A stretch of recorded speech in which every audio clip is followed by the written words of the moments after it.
नमस्कार, मैं मनीष और आप देख रहे हैं लेटेस्ट न्यूज़ बिहार। अभी मैं विशुनपद मंदिर के पास हूं, जहां ये रबर डैम का निर्माण जो है वो अंतिम रूप में है। आपको बता दें कि इस रबर डैम का उद्घाटन करने के लिए माननीय मुख्यमंत्री नीतीश कुमार जो है 8 सितंबर को विशुनपद मंदिर के पास आने वाले हैं। इस रबर डैम के निर्माण में लगभग 334 करोड़ रुपए की खपत हुई है, खर्च हुई है।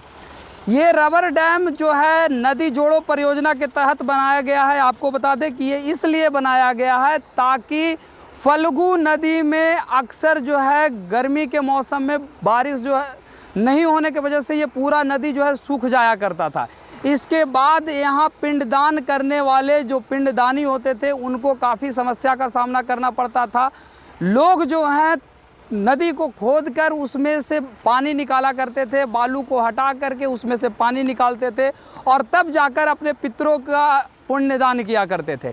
इसके बाद बिहार के मुख्यमंत्री नीतीश कुमार ने नदी जोड़ो परियोजना के तहत ये डैम बनाया है। आपको बता दें कि ये भारत का सबसे बड़ा डैम है और बिहार का पहला रबर डैम।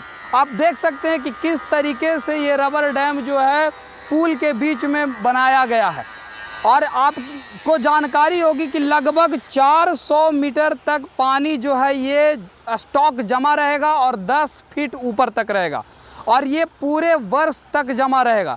जब पानी जो है ज़्यादा हो जाएगा तो ये दक्षिण से उत्तर दिशा की ओर जो है पानी प्रवाहित हो जाएगी।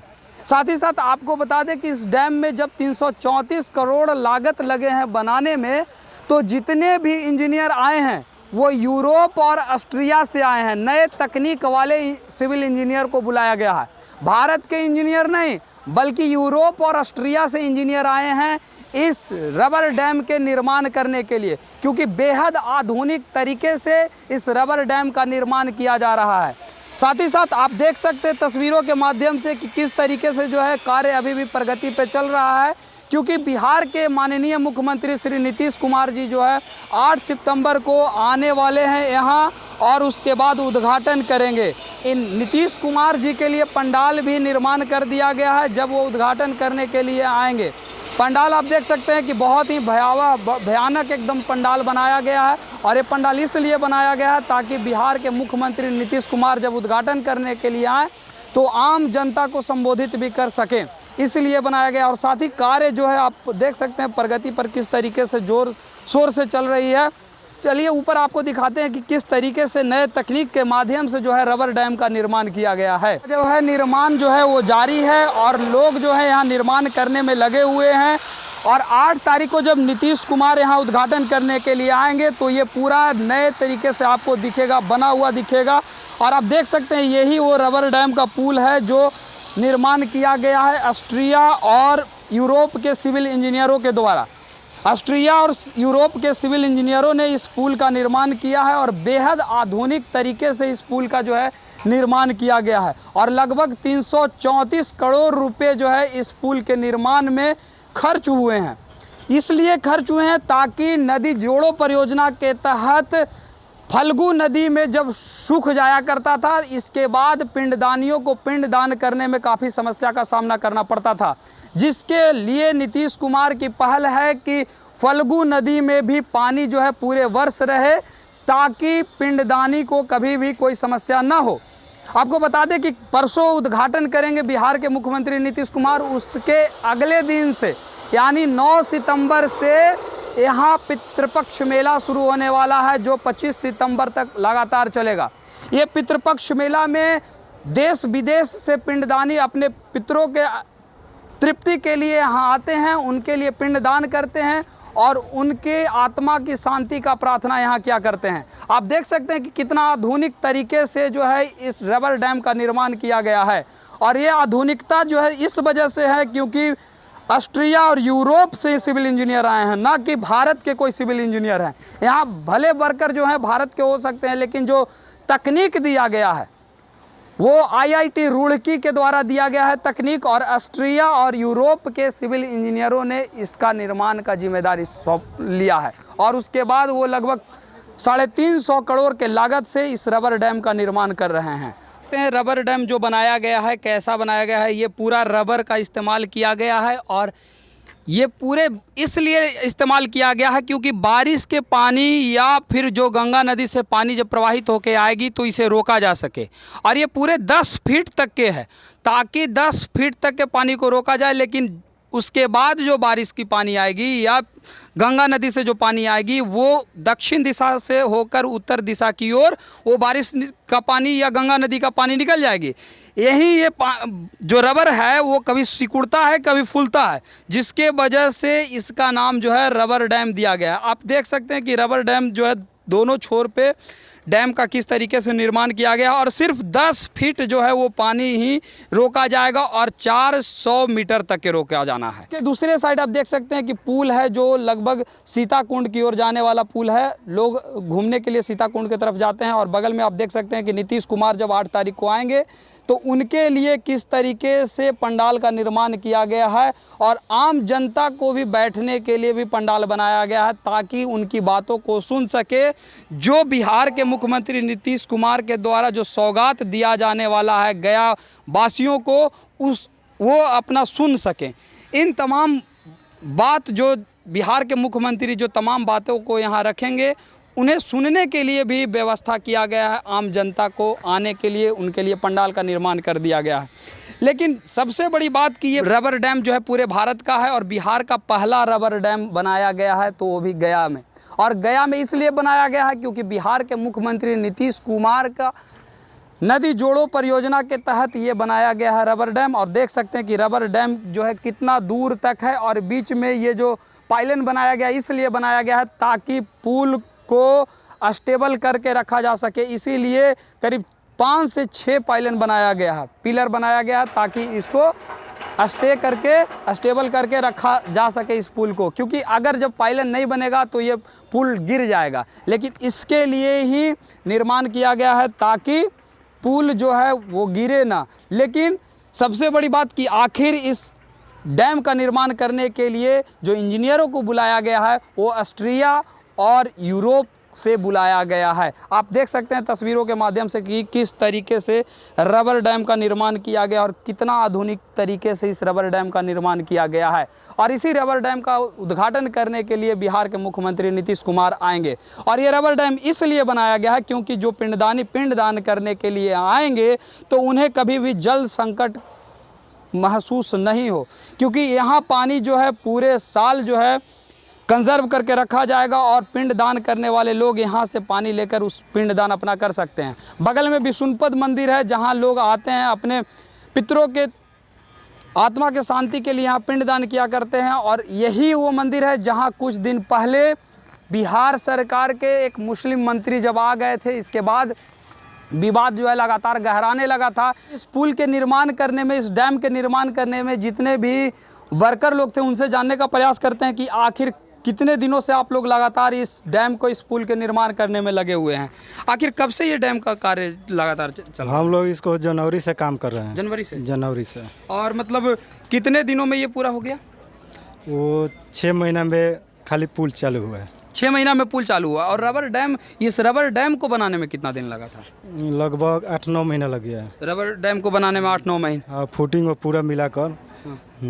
फुटिंग वगैरह पूरा मिला के लगभग 8-9 महीने का लग गया। क्या आप लोग दिन रात मेहनत करते थे या सिर्फ दिन में काम हुआ करता था? वो 12 घंटा काम करते हैं। 12 घंटा का काम करते हैं, यानी लगातार जनवरी से आप लोग 12 घंटे काम करके इस पुल को सिर्फ आप लोग ने निर्माण किया है। लेकिन वही जब जो रबर डैम और बना गया है उसके लिए भी लगभग 1 साल लग गए। 1 साल से ऊपर हो गया है। 1 साल से ऊपर भी उसके लिए लग गया। हाँ, 1 साल से ऊपर हो गया लगभग। चलिए और भी कुछ लोग हैं, उनसे भी जानते हैं। ये बताइए कि आप लोग लगातार कितने दिनों से लगे हुए हैं इस पुल के निर्माण करने के लिए? पुल को तो निर्माण 2 साल से चल रहा है इसका। 2 साल से जी। तो 2 साल से डैम का भी निर्माण साथ में है इसका। लेकिन पहले ब्रिज रेडी हुआ, उसके बाद अब वो काम हुआ। वो यानी पहले ब्रिज रेडी हो गया, उसके बाद डैम का निर्माण। डैम का निर्माण करने में कितने दिन लगा? क्योंकि अगर जाना जा रहा है तो विष्णुपद मंदिर के पास जो है रबर रबर डैम का निर्माण किया गया है। तो डैम का निर्माण करने में कितना समय लग गया? ये तो ज़्यादा दिन नहीं लगा इसको क्लियर करने के लिए। 6 महीना 6 महीना लगा। तो क्या क्या किया गया होगा डैम का निर्माण करने में? पहले नीचे इसको पूरा हम लोग उसको बोल्टिंग पूरा हिल्टिंग किया उसको। अभी कितना भी पानी प्रेशर देगा तो ऊपर नहीं होगा, पानी उसके नीचे से नहीं जाएगा। अगर ज़्यादा ओवर होगा तो उसका ऊपर से जाएगा, नीचे से नहीं। यानी वो इतना ज़्यादा उससे प्रेशर कर दिया गया कि वो नीचे दब चुका है। अगर वो मतलब बारिश का पानी हो या गंगा नदी से जो पानी आएगी तो ऊपर से ही जाएगा, नीचे से नहीं होगा। उसके बाद क्या किया गया है? उसके बाद से साल भर मतलब इसको गारंटी दिया गया जो पानी मतलब सालों भर इधर रहेगा। साल भर गारंटी दिया गया है, लेकिन यहाँ तक कि आंकड़ों में ये दिखाया जा रहा है कि 400 मीटर तक के जो है पानी वो जमा रहेगी और 10 फीट ऊपर तक रहेगी। लेकिन क्या आपको लगता है कि 400 मीटर तक के पानी जमा रह पाएगी? अब देखिए, अब तो बोला इंजीनियर और तो अब हम लोग भी खाली फॉलो किया, जैसे जैसे वो लोग बोला वैसे वैसे किया है। कहा जा रहा है कि बिहार के इंजीनियरों पर और भारत के इंजीनियरों पर भरोसा ना करके बिहार सरकार ने यूरोप और ऑस्ट्रिया के इंजीनियरों पर भरोसा किया और वो लोग काम करवा रहे हैं नए तकनीक से, जबकि तकनीक जो है बिहार के IIT रुड़की का जो है वो तकनीक लिया गया है और ऑस्ट्रिया और यूरोप के सिविल इंजीनियरों ने आए थे जी, वो लोग आए थे। हाँ, साथ में थे वो लोग, साथ में काम किया। मतलब इसमें तो नहीं किया, लेकिन जो डैम वाला जो पाइप है उसमें वो लोग साथ में था पूरा। उसके बाद ही कंप्लीट हुआ, करा उरा के पूरा चेक करके ही गए वो लोग। और उसके बाद ये पुल का निर्माण आप लोग जी, पुल वुल सब हम लोग इरेक्शन किया, बनाया भी इसको हम लोग ही है। वेल्डिंग वोल्डिंग जो भी है पूरा कंप्लीट हम लोग किया। तो यानी अगर काम लगातार कितनों दिन रात हुआ या सिर्फ दिन में हुआ? या ये पहले जो काम था मतलब अभी 1-1.5 महीने से बंद था, पूरा उस टाइम कंप्लीट था। लेकिन अभी ये सब हैंड रेलिंग, लाइटिंग, पेंट वोंट अभी तत्काल से चालू हुआ। 1-1.5 महीने बंद क्यों रहा था? क्या कारण था जिसके वजह से? नहीं, अभी इसका क्या कुछ उपाय था वो लोग नहीं बताए थे, लेकिन अब एक पे एक नीतीश कुमार जी आने वाले अपना मुख्यमंत्री। यानी इससे पूरा लाइट साइड 1 से 1.5 महीने तक कोई काम नहीं काम था। मतलब हम लोग को काम कंप्लीट हो गया था इरेक्शन का। हाँ। अभी इसको ऊपर सीट और डालना था। हाँ। और अपने साइड में जो भी है पूरा हैंड रेलिंग, आदमी कोई देखेगा तो बाहर ना गिरे पानी के अंदर, इसके लिए अभी वो लोग पूरा कवर कर रहा है। कवर करा। लेकिन जैसे 1-1.5 महीने बीच में रोक दिया गया था, तो रोका था, लेकिन लोग कुछ दूसरा काम करा रहे होंगे। लेकिन जैसे जैसे वो लोग को इन्फॉर्मेशन मिलता है वैसे वैसे काम दे रहे हैं। क्योंकि नीतीश कुमार भी जब आए थे तो उन्होंने ये कहा था कि सितंबर तक कंप्लीट कर दिया जाएगा, लेकिन अब ऐसा लग रहा है कि आनन फानन में ये कंप्लीट किया जा रहा है। नाइट डे दोनों ड्यूटी चल रहा है अभी आदमी को। सुबह 6 बजे से आता है, 10 बजे, 11 बजे, 12 बजे तक करता है सब आदमी। सिर्फ इस वजह से कि बिहार के मुख्यमंत्री नीतीश कुमार को तारीख दे दिया गया कि 8 तारीख को उद्घाटन करने वाले। करना ही करना है इसको, लेकिन हो गया है, अभी इसमें कुछ बाकी नहीं है। लाइट की क्या स्थिति है? लाइट लगा पूरा जी, लाइट पूरा डाला गया है सब आता है। ये लाइट फिर खोलनी भी जाएगी? ये नहीं खुलेगी, ये नहीं, इसलिए कि जहाँ तक देखा जा रहा है सिर्फ उसे कसा गया है। नहीं, ऐसा लग रहा है कि डेकोरेशन वाला के पास से मंगवा लिया गया है। नहीं, ये नहीं खुलने वाला है, ये फिक्स लाइट है। ये तो फिक्स लाइट है। ये लाइट जो है वो फिक्स है। और वायर कहाँ से गया है? वायर इसका ऊपर से गया ना सर, देखिए साइड से इसका दिया है। वो डीजी है अपना वहाँ से, यानी वायर जो है ऊपर दिया गया और उसके अंदर अभी ये लोग वहाँ पावर हाउस भी कंप्लीट करा, डायरेक्ट इसको एथी से देंगे। और मतलब इस पुल का निर्माण आप लोगों को लगता है कि 8 तारीख तक कंप्लीट हो जाएगा पूरा? देखिए कंप्लीट तो, क्योंकि नीतीश कुमार ने तारीख जब दे दिया तो उद्घाटन करके चले जाएंगे। ऐसे भी क्योंकि पितरपक्ष अपना नज़दीकी 9 की 10 तारीख को चल रहा है, तो इसके लिए तो पूरा अभी काम उस टाइम बंद भी हो जाएगा, क्योंकि पूरा आदमी आने जाने लगेंगे, कहाँ से सब आते हैं। तो उसको लिए मतलब इमरजेंसी एकदम जोर शोर से पूरा 4 ही ओर काम चल रहा है। आप लोग भी देख रहे हैं, इतना कहाँ पहले आदमी था, लेकिन अभी पूरा तो लगातार यहाँ काम कर रहे कारीगरों ने कहा कि लगातार अभी दिन रात मेहनत करना पड़ रहा है। सुबह 6 बजे से आते हैं, 11-12 बजे तक हम लोग को रात को भी ड्यूटी करना पड़ रहा है। और इस वजह से करना पड़ रहा है क्योंकि बिहार के मुख्यमंत्री नीतीश कुमार 8 तारीख को उद्घाटन करने वाले हैं।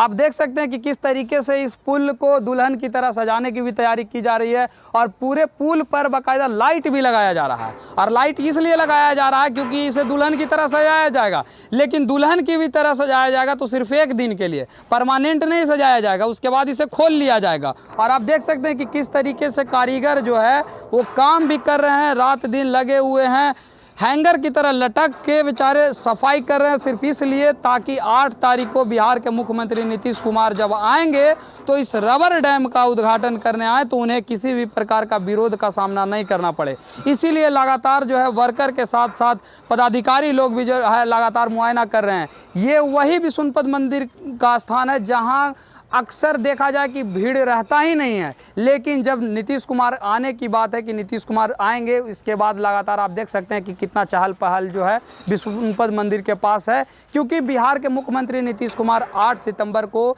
इस रबर डैम का उद्घाटन करने वाले हैं, जिसका निर्माण में लगभग 350 करोड़ रुपए की लागत लगी है। और इस डैम के निर्माण करने के लिए ऑस्ट्रिया और यूरोप से सिविल इंजीनियरों को बुलाया गया है। और साथ ही साथ सबसे बड़ी बात इसकी खासियत ये है कि लगभग 400 मीटर तक जो है पानी जो है हमेशा पूरे साल जमा रहेगी और 10 फीट ऊपर तक पानी जमा रहेगी, ऐसा सिविल इंजीनियरों का दावा है। जिसके बाद गंगा नदी का जो पानी है जब इस पे आएगी तो लगभग पूरे साल जो है यहाँ पानी की कभी किल्लत नहीं होगी। बहरहाल आप देख रहे हैं लेटेस्ट न्यूज़ बिहार। इस तरह के तमाम खबरों के लिए देखते रहें। धन्यवाद।